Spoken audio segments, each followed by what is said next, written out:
मन की बात के लिए एक साथ जुड़ रहे हैं। 2 दिन बाद दिसंबर का महीना भी शुरू हो रहा है और दिसंबर आते ही साइकोलॉजिकली हमें ऐसा ही लगता है कि चलिए भाई साल पूरा हो गया, ये साल का आखिरी महीना है और नए साल के लिए ताने बाने बुनना शुरू कर देते हैं। इसी महीने नेवी डे और आर्म्ड फोर्सेस फ्लैग डे भी देश मनाता है। हम सबको मालूम है 16 दिसंबर को 1971 के युद्ध का स्वर्णिम जयंती वर्ष भी देश मना रहा है। मैं इन सभी अवसरों पर देश के सुरक्षा बलों का स्मरण करता हूं, हमारे वीरों का स्मरण करता हूं और विशेष रूप से ऐसे वीरों को जन्म देने वाली वीर माताओं का स्मरण करता हूं। हमेशा की तरह इस बार भी मुझे नमो ऐप पर, माई गॉव पर आप सबके ढेर सारे सुझाव भी मिले हैं। आप लोगों ने मुझे अपने परिवार का एक हिस्सा मानते हुए अपने जीवन के सुख दुख भी साझा किए हैं। इसमें बहुत सारे नौजवान भी हैं, छात्र छात्राएं हैं। मुझे वाकई बहुत अच्छा लगता है कि मन की बात का हमारा ये परिवार निरंतर बड़ा तो हो ही रहा है, मन से भी जुड़ रहा है और मकसद से भी जुड़ रहा है और हमारे गहरे होते रिश्ते हमारे भीतर निरंतर सकारात्मकता का एक प्रवाह प्रवाहित कर रहे हैं। मेरे प्यारे देशवासियों, मुझे सीतापुर के ओजस्वी ने लिखा है कि अमृत महोत्सव से जुड़ी चर्चाएं उन्हें खूब पसंद आ रही हैं। वो अपने दोस्तों के साथ मन की बात सुनते हैं और स्वाधीनता संग्राम के बारे में काफी कुछ जानने का, सीखने का लगातार प्रयास कर रहे हैं।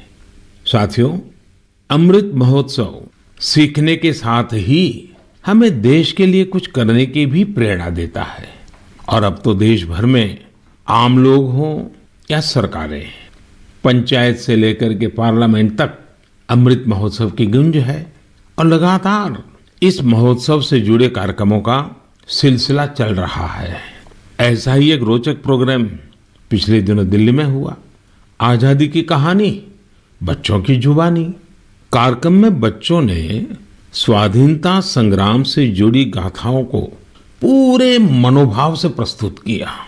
खास बात ये भी रही कि इसमें भारत के साथ ही नेपाल, मॉरिशस, तंजानिया, न्यूजीलैंड और फिजी के स्टूडेंट्स भी शामिल हुए। हमारे देश का महारत्न ओएनजीसी भी कुछ अलग तरीके से अमृत महोत्सव मना रहा है। ओएनजीसी इन दिनों ऑयल फील्ड्स में अपने स्टूडेंट्स के लिए स्टडी टूर का आयोजन कर रहा है। इन टूर्स में युवाओं को ओएनजीसी के ऑयल फील्ड ऑपरेशंस की जानकारी दी जा रही है। उद्देश्य ये कि हमारे उभरते इंजीनियर राष्ट्र निर्माण के प्रयासों में पूरे जोश और जुनून के साथ हाथ बटा सके। साथियों, आजादी में अपने जनजातीय समुदाय के योगदान को देखते हुए देश ने जनजातीय गौरव सप्ताह भी मनाया है। देश के अलग अलग हिस्सों में इससे जुड़े कार्यक्रम भी हुए। अंडमान निकोबार द्वीप समूह में जारवा और ओंगे ऐसे जनजातीय समुदाय के लोगों ने अपनी संस्कृति का जीवंत प्रदर्शन किया। एक कमाल का काम हिमाचल प्रदेश में ऊना के मिनिएचर राइटर रामकुमार जोशी जी ने भी किया है। उन्होंने पोस्टेज स्टैम्प पर ही, यानी इतने छोटे से पोस्टेज स्टैम्प पर नेताजी सुभाष चंद्र बोस और पूर्व प्रधानमंत्री लाल बहादुर शास्त्री जी के अनोखे स्केच बनाए हैं। हिंदी में लिखे राम शब्द पर उन्होंने स्केच तैयार किए, जिसमें संक्षेप में दोनों महापुरुषों की जीवनी को भी उकेरा गया है। मध्य प्रदेश के कटनी से भी कुछ साथियों ने एक यादगार दास्तान गोई कार्यक्रम की जानकारी दी है। इसमें रानी दुर्गावती के अदम्य साहस और बलिदान की यादें ताजा की गई है। ऐसा ही एक कार्यक्रम काशी में हुआ।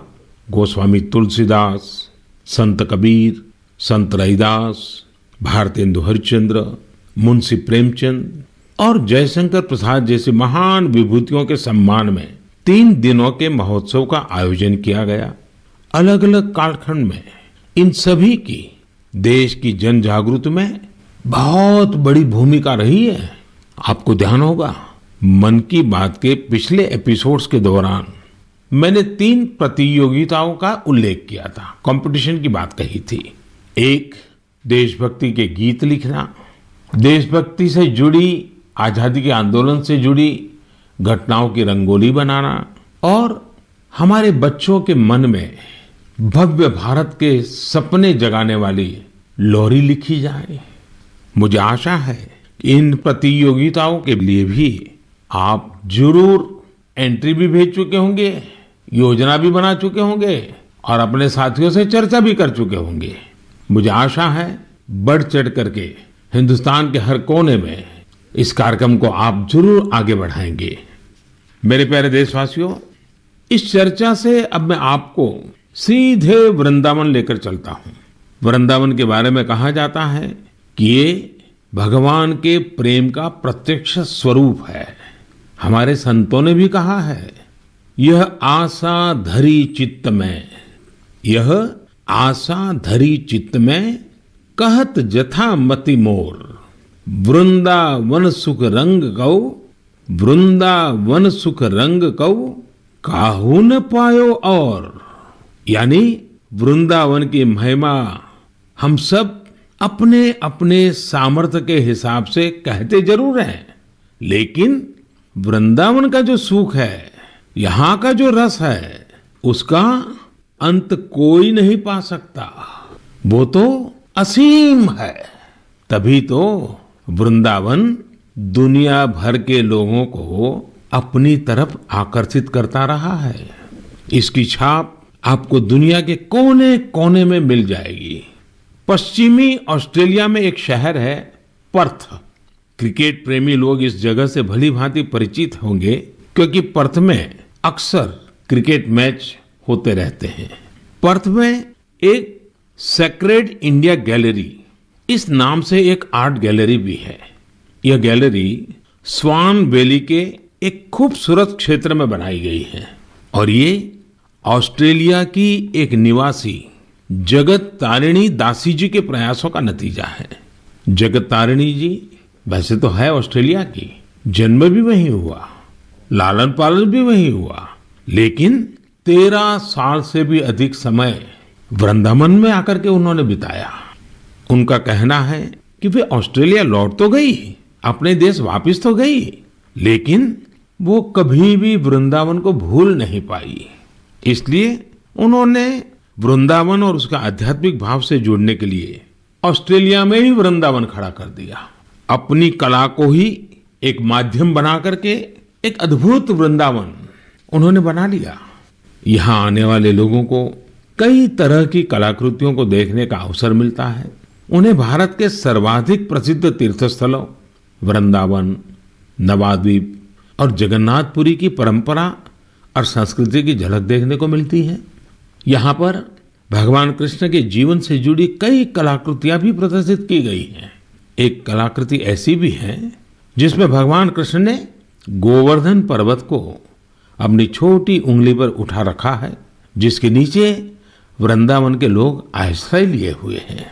जगत तारिणी जी का यह अद्भुत प्रयास वाकई हमें कृष्ण भक्ति की शक्ति का दर्शन कराता है।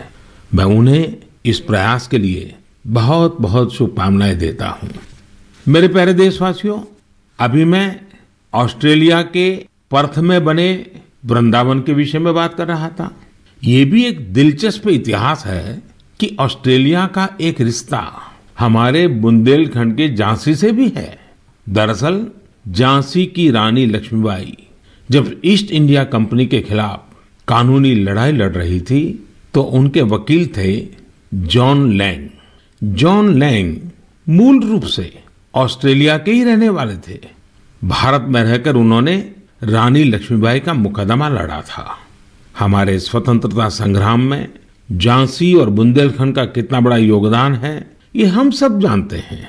यहाँ रानी लक्ष्मीबाई और झलकारी बाई जैसी वीरांगनाएं भी हुई और मेजर ध्यानचंद जैसे खेल रत्न भी इस क्षेत्र ने देश को दिए हैं।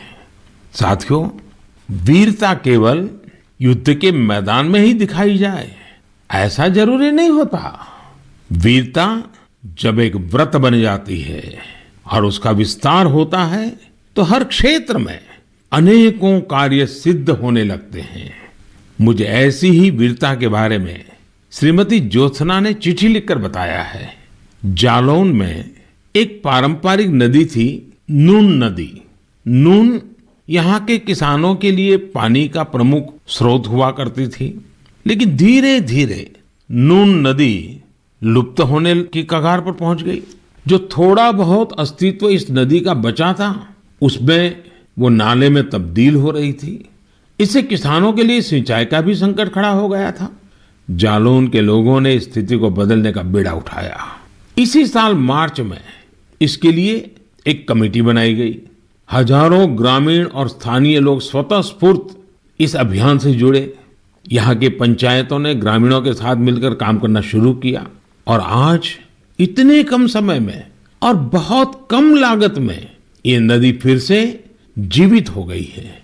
कितने ही किसानों को इसका फायदा हो रहा है। युद्ध के मैदान से अलग वीरता का ये उदाहरण हमारे देशवासियों की संकल्प शक्ति को दिखाता है और ये भी बताता है कि अगर हम ठान ले तो कुछ भी असंभव नहीं है। और तभी तो मैं कहता हूं, सबका प्रयास। मेरे प्यारे देशवासियों, जब हम प्रकृति का संरक्षण करते हैं तो बदले में प्रकृति हमें भी संरक्षण और सुरक्षा देती है। इस बात को हम अपने निजी जीवन में भी अनुभव करते हैं और ऐसा ही एक उदाहरण तमिलनाडु के लोगों ने व्यापक स्तर पर प्रस्तुत किया है। ये उदाहरण है तमिलनाडु के तूतुकुड़ी जिले का। हम जानते हैं कि तटीय इलाकों में कई बार जमीन के डूबने का खतरा रहता है। तूतुकुड़ी में भी कई छोटे आइलैंड और टापू ऐसे थे जिनके समुद्र में डूबने का खतरा बढ़ रहा था। यहाँ के लोगों ने और विशेषज्ञों ने इस प्राकृतिक आपदा का बचाव प्रकृति के जरिए ही खोजा। ये लोग अब इन टापुओं पर पाल्मेरा के पेड़ लगा रहे हैं। ये पेड़ साइक्लोन और तूफानों में भी खड़े रहते हैं और जमीन को सुरक्षा देते हैं। इनसे अब इस इलाके को बचाने का एक नया भरोसा जगा है। साथियों, प्रकृति से हमारे लिए खतरा तभी पैदा होता है जब हम उसके संतुलन को बिगाड़ते हैं या उसकी पवित्रता नष्ट करते हैं। प्रकृति माँ की तरह हमारा पालन भी करती है और हमारी दुनिया में नए नए रंग भी भरती है। अभी मैं सोशल मीडिया पर देख रहा था, मेघालय में एक फ्लाइंग बोट की तस्वीर खूब वायरल हो रही है। पहली ही नजर ये तस्वीर हमें आकर्षित करती है। आप में से भी ज्यादातर लोगों ने इसे ऑनलाइन जरूर देखा होगा। हवा में तैरती इस नाव को जब हम करीब से देखते हैं तब हमें पता चलता है कि ये तो नदी के पानी में चल रही है। नदी का पानी इतना साफ है कि हमें उसकी तलहटी दिखती है और नाव हवा में तैरती सी लगने लग जाती है। हमारे देश में अनेक राज्य हैं, अनेक क्षेत्र हैं जहाँ के लोगों ने अपनी प्राकृतिक विरासत के रंगों को संजोकर रखा है। इन लोगों ने प्रकृति के साथ मिलकर रहने की जीवन शैली आज भी जीवित रखी है। ये हम सब के लिए भी प्रेरणा है। हमारे आसपास जो भी प्राकृतिक संसाधन है, हम उन्हें बचाएं, उन्हें फिर से उनका असली रूप लौटाएं। इसी में हम सबका हित है, जग का हित है। मेरे प्यारे देशवासियों, सरकार जब योजनाएं बनाती है, बजट खर्च करती है, समय पर परियोजनाओं को पूरा करती है, तो लोगों को लगता है कि वो काम कर रही है। लेकिन सरकार के अनेक कार्यों में, विकास के अनेक योजनाओं के बीच मानवीय संवेदनाओं से जुड़ी बातें हमेशा एक अलग सुख देती हैं। सरकार के प्रयासों से, सरकार की योजनाओं से कैसे कोई जीवन बदला, उस बदले हुए जीवन का अनुभव क्या है, जब ये सुनते हैं तो हम भी संवेदनाओं से भर जाते हैं। यह मन को संतोष भी देता है और उस योजना को लोगों तक पहुंचाने की प्रेरणा भी देता है। एक प्रकार से ये स्वांतः सुखाई तो है। और इसलिए आज मन की बात में हमारे साथ तो ऐसे साथी भी जुड़ रहे हैं जो अपने हौसलों से एक नया जीवन जीत कर आए हैं। इन्होंने आयुष्मान भारत योजना की मदद से अपना इलाज कराया, और एक नई जिंदगी की शुरुआत की है। हमारे पहले साथी हैं राजेश कुमार प्रजापति, जिन्हें हृदय रोग की बीमारी, हार्ट की समस्या थी। तो आइए राजेश जी से बात करते हैं। राजेश जी नमस्ते। नमस्ते सर, नमस्ते। आपकी राजेश जी बीमारी क्या थी? फिर किसी डॉक्टर के पास गए होंगे, मुझे जरा समझाइए। स्थानीय डॉक्टर ने कहा होगा, फिर किसी और डॉक्टर के पास गए होंगे, फिर आप निर्णय नहीं करते होंगे या करते होंगे, क्या क्या होता था? जी, मुझे हार्ट में प्रॉब्लम सर आ गई थी, मेरे सीने में जलन होती थी सर। फिर मैंने डॉक्टर को दिखाया। डॉक्टर ने पहले तो बताया हो सकता बेटा तुम्हारे एसिड होगी। तो मैंने काफी दिन एसिड की दवाई कराई, उससे जब मुझे फायदा नहीं हुआ फिर डॉक्टर कपूर को दिखाया। तो उन्होंने कहा बेटा तुम्हारे जो लक्षण है उससे एंजियोग्राफी से पता चलेगा। फिर उन्होंने रेफर किया मुझे श्री राममूर्ति में। उनसे मिले हम अमरीश अग्रवाल जी से, तो उन्होंने मेरी एंजियोग्राफी करी। फिर उन्होंने बताया कि बेटा ये तो तुम्हारी नस ब्लॉकेज है। तो हमने कहा सर ये किसमें कितना खर्चा आएगा? उन्होंने कहा कार्ड है आयुष्मान वाला जो पीएम जी ने बनवा के दिया। तो हमने कहा सर है हमारे पास है, और सारा इलाज उसी कार्ड से हुआ है सर। और जो आपने ये बनाया है कार्ड, बहुत ही अच्छी तरीके से आप गरीब आदमियों के लिए बहुत सहूलियत है इससे, और आपका कैसे मैं धन्यवाद करूं। आप करते क्या है राजेश जी? सर मैं इस समय तो प्राइवेट नौकरी करता हूं सर। और आयु कितनी है आपकी? मेरी 49 साल है सर। इतनी छोटी आयु में आपको हार्ट का ट्रबल हो गया? हाँ जी सर, क्या बताएं आप। आपके परिवार में भी पिताजी को या किसी माताजी को या इस प्रकार का पहले रहा है कि? नहीं सर, किसी को नहीं था सर, ये पहला है हमारे साथ ही हुआ है। ये आयुष्मान कार्ड भारत सरकार या कार्ड देती है गरीबों के लिए, एक बहुत बड़ी योजना है। तो ये आपको पता कैसे चला? सर ये तो इतनी बड़ी योजना है, गरीब आदमी बहुत इससे बेनिफिट मिलता है, वो इतना खुश है सर। हमने तो हॉस्पिटल में देखा कि इस कार्ड से कितना लोगों को सहूलियत मिलती है। जब डॉक्टर से कहता कार्ड मेरे पास है सर, तो डॉक्टर कहता ठीक वो कार्ड लेके आइए, मैं उसी कार्ड से आपका इलाज कर दूंगा। अच्छा, कार्ड न होता तो आपको कितना खर्चा बोला था डॉक्टर ने? डॉक्टर साहब ने कहा तो बेटा इसमें बहुत सारा खर्चा आएगा बेटा, अगर कार्ड नहीं होगा। तो मैंने कहा सर कार्ड तो है मेरे पास। तो उन्होंने कहा तुरंत आप दिखाइए। तो हमने तुरंत दिखाया, उसी कार्ड से सारा इलाज मेरा किया गया। मेरे एक पैसा नहीं खर्च हुआ, सारी दवाइयाँ भी उसी कार्ड से निकाली गई हैं। तो राजेश जी आपको अभी संतोष है, तबीयत ठीक है? जी सर, आपका बहुत बहुत धन्यवाद सर। और आपकी उम्र भी इतनी लंबी होगी, हमेशा सत्ता में ही रहे। हमारे परिवार के लोग भी आपसे इतना खुश हैं, हम क्या कहें आपसे। राजेश जी आप मुझे सत्ता में रहने की शुभकामना मत दीजिए। मैं आज भी सत्ता में नहीं हूँ और भविष्य में भी सत्ता में जाना नहीं चाहता हूँ। मैं सिर्फ सेवा में रहना चाहता हूँ। मेरे लिए ये पद, ये प्रधानमंत्री, सारी चीजें ये सत्ता के लिए है ही नहीं भाई, सेवा के लिए है। सेवा ही तो चाहिए हम लोगों को, और क्या। देखिए गरीबों के लिए ये आयुष्मान भारत योजना ये अपने आप में जी सर बहुत बढ़िया चीज है। लेकिन देखिए राजेश जी आप हमारा एक काम कीजिए, करेंगे? जी बिल्कुल करेंगे सर। देखिए होता क्या है कि लोगों को इसका पता नहीं होता है। आप एक जिम्मेवारी निभाइए, ऐसे जितने गरीब परिवार हैं आपके आसपास, उनको अपनी ये कैसे आपको लाभ हुआ, कैसे मदद मिली, ये बताइए। बिल्कुल बताएंगे सर। और उनको कहिए कि वे भी ऐसा कार्ड बनवा लें, ताकि परिवार में पता नहीं कब क्या मुसीबत आ जाए। और आज गरीब दवाई के कारण परेशान रहे, ये तो ठीक नहीं है। अब पैसों के कारण वो दवाई न ले या बीमारी का उपाय न करे, तो ये भी बड़ी चिंता का विषय है। और गरीब को तो क्या होता है, जैसे आपको ये हार्ट का प्रॉब्लम हुआ तो कितने महीने तक आप काम ही नहीं कर पाए होंगे। अब तो 10 कदम नहीं चल पाते, जीना नहीं चल पाते थे सर। बस तो आप राजेश जी मेरे एक अच्छे साथी बनके जितने गरीबों को आप ये आयुष्मान भारत योजना के संबंध में समझा सकते हैं, वैसे बीमार लोगों की मदद कर सकते हैं। देखिए आपको भी संतोष होगा और मुझे बहुत खुशी होगी कि चलिए भाई एक राजेश जी की तबीयत तो ठीक हुई, लेकिन राजेश जी ने सैकड़ों लोगों की तबीयत ठीक करवा दी। ये आयुष्मान भारत योजना ये गरीबों के लिए है, मध्यम वर्ग के लिए है, सामान्य परिवारों के लिए है। तो घर घर इस बात को पहुंचाएंगे आप? बिल्कुल पहुंचाएंगे सर। हम तो वहीं 3 दिन रुके ना हॉस्पिटल में सर, तो बेचारे बहुत लोग आए, सारी सुविधाएं उनको बताई, कार्ड होगा तो फ्री में हो जाएगा। चलिए राजेश जी आप अपने आप को स्वस्थ रखिए, थोड़ी शरीर की चिंता करिए, बच्चों की चिंता कीजिए और बहुत प्रगति कीजिए। मेरी बहुत शुभकामनाएं हैं आपको। साथियों हमने राजेश जी की बातें सुनी। आइए अब हमारे साथ सुख देवी जी जुड़ रही हैं। घुटनों की समस्या ने उन्हें बहुत परेशान कर दिया था। आइए हम सुख देवी जी से पहले उनके दुख की बात सुनते हैं और फिर सुख कैसे आया वो समझते हैं। सुखदेवी जी नमस्ते, आप कहाँ से बोल रही हैं? दाऊदपुरा से। कहाँ पड़ता है ये? मथुरा में। मथुरा में? फिर तो सुखदेवी जी आपको नमस्ते भी कहना है और साथ साथ राधे राधे भी कहना होगा। हाँ, राधे राधे। अच्छा, हमें सुना कि आपको तकलीफ हुई थी, आपका कोई ऑपरेशन हुआ, जरा बताएंगे क्या बात है? हाँ, मेरा घुटना खराब हो गया था तो ऑपरेशन हुआ है मेरा प्रयाग हॉस्पिटल में। आपकी आयु कितनी है सुखदेवी जी? उम्र 40 साल। 40 साल और सुखदेव नाम और सुखदेवी को बीमारी हो गई? बीमारी तो मुझे 15-16 साल से लग गई। अरे बाप रे, इतनी छोटी आयु में घुटने आपके खराब हो गए? वो गठियावाई बोलते हैं जो जोड़ों में दर्द थे, कहते हैं घुटना खराब हो गई। तो 16 साल से 40 साल की उम्र तक आपने इसका इलाज ही नहीं करवाया?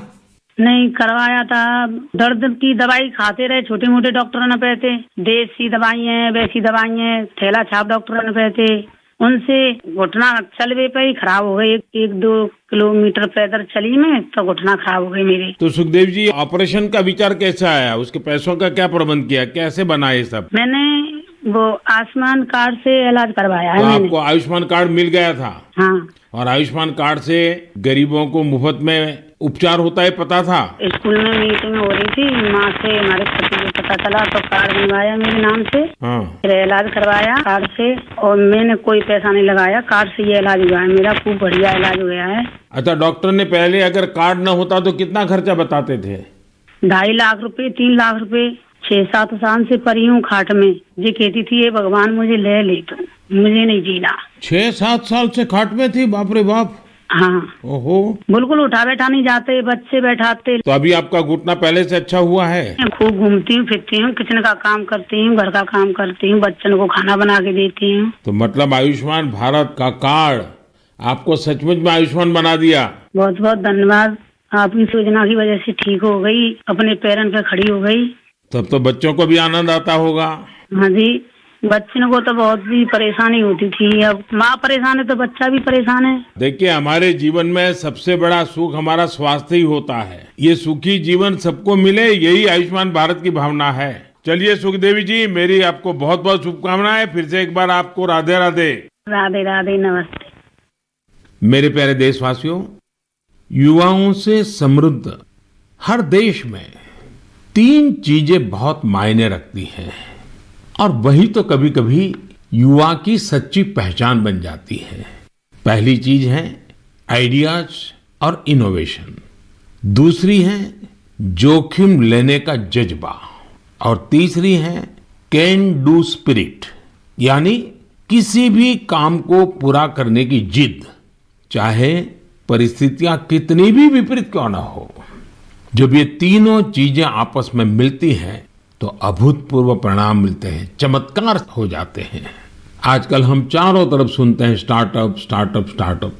सही बात है, ये स्टार्टअप का युग है और ये भी सही है कि स्टार्टअप की दुनिया में आज भारत विश्व में एक प्रकार से नेतृत्व कर रहा है।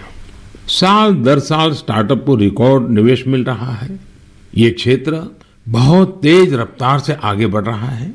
यहाँ तक कि देश के छोटे छोटे शहरों में भी स्टार्टअप की पहुंच बढ़ी है। आजकल यूनिकॉर्न शब्द खूब चर्चा में है, आप सबने इसके बारे में सुना होगा। यूनिकॉर्न एक ऐसा स्टार्टअप होता है जिसका वैल्यूएशन कम से कम $1 बिलियन होता है, यानी करीब करीब 7,000 करोड़ रुपए से ज्यादा। साथियों, साल 2015 तक देश में बमुश्किल 9 या 10 यूनिकॉर्न हुआ करते थे।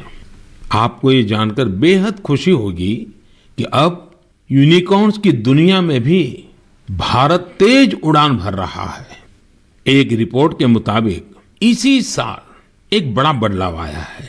सिर्फ 10 महीनों में ही भारत में हर 10 दिन में एक यूनिकॉर्न बना है। ये इसलिए भी बड़ी बात है क्योंकि हमारे युवाओं ने ये सफलता कोरोना महामारी के बीच हासिल की है। आज भारत में 70 से अधिक यूनिकॉर्न हो चुके हैं, यानी 70 से अधिक स्टार्टअप ऐसे हैं जो 1 बिलियन से ज्यादा के वैल्यूएशन को पार कर गए हैं। साथियों, स्टार्टअप की इस सफलता के कारण हर किसी का उस पर ध्यान गया है और जिस प्रकार से देश से विदेश से निवेशकों से उसे समर्थन मिल रहा है, शायद कुछ साल पहले उसकी कोई कल्पना भी नहीं कर सकता था। साथियों, स्टार्टअप्स के जरिए भारतीय युवा ग्लोबल प्रॉब्लम्स के समाधान में भी अपना योगदान दे रहे हैं। आज हम एक युवा मयूर पाटिल से बात करेंगे। उन्होंने अपने दोस्तों के साथ मिलकर पॉल्यूशन की प्रॉब्लम का सॉल्यूशन देने का प्रयास किया है। मयूर जी नमस्ते। नमस्ते सर जी। मयूर जी आप कैसे हैं?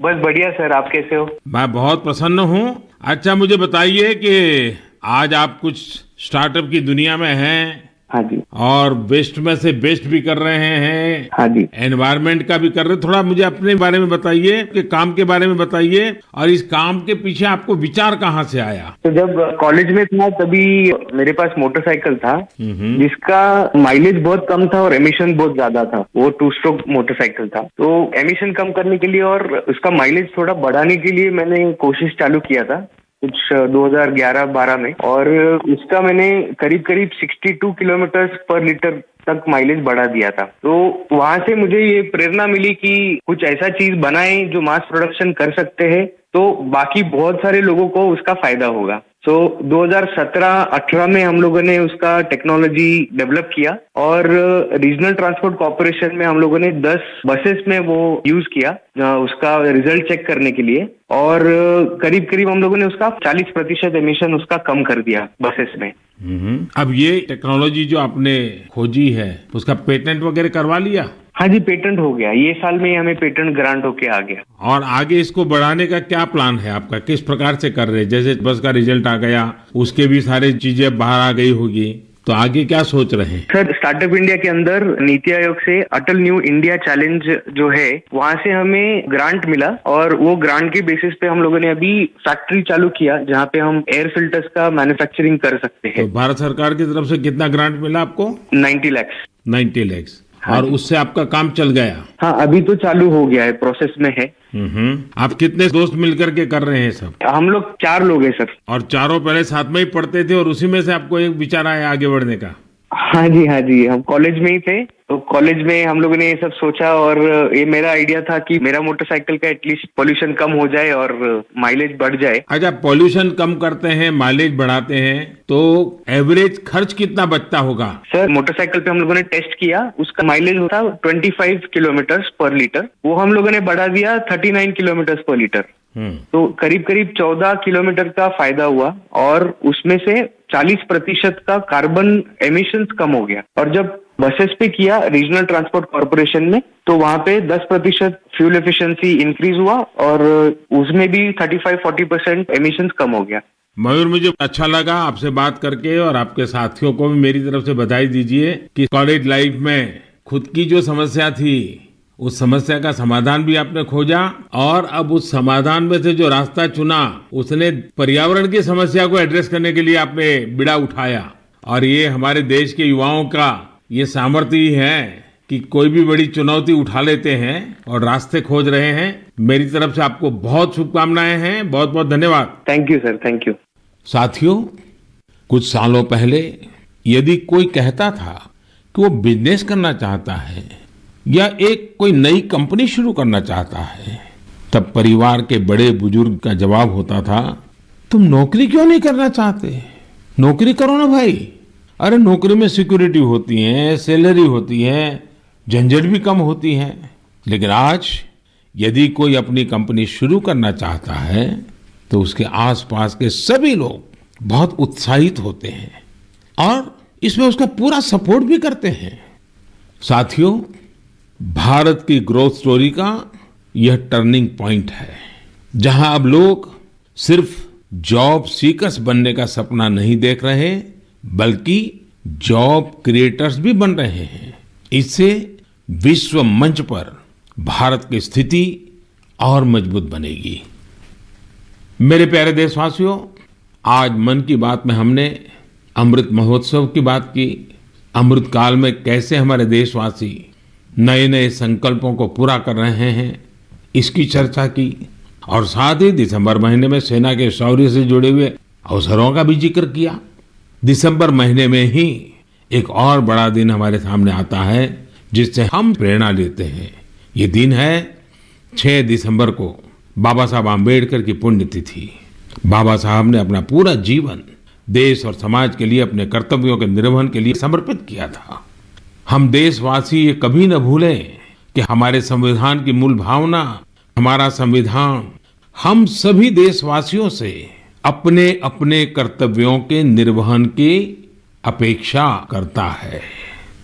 तो आइए हम भी संकल्प लें कि अमृत महोत्सव में हम कर्तव्यों को पूरी निष्ठा से निभाने का प्रयास करेंगे। यही बाबा साहब के लिए हमारी सच्ची श्रद्धांजलि होगी। साथियों, अब हम दिसंबर महीने में प्रवेश कर रहे हैं। स्वाभाविक है अगली मन की बात 2021 की, इस वर्ष की आखिरी मन की बात होगी। 2022 में फिर से यात्रा शुरू करेंगे और मैं हाँ आपसे ढेर सारे सुझावों की अपेक्षा करता ही रहता हूँ, करता रहूंगा। आप इस साल को कैसे विदा कर रहे हैं, नए साल में क्या कुछ करने वाले हैं, ये भी जरूर बताइए। और हाँ, ये कभी मत भूलना, कोरोना अभी गया नहीं है। सावधानी बरतना हम सबकी जिम्मेवारी है। बहुत बहुत धन्यवाद।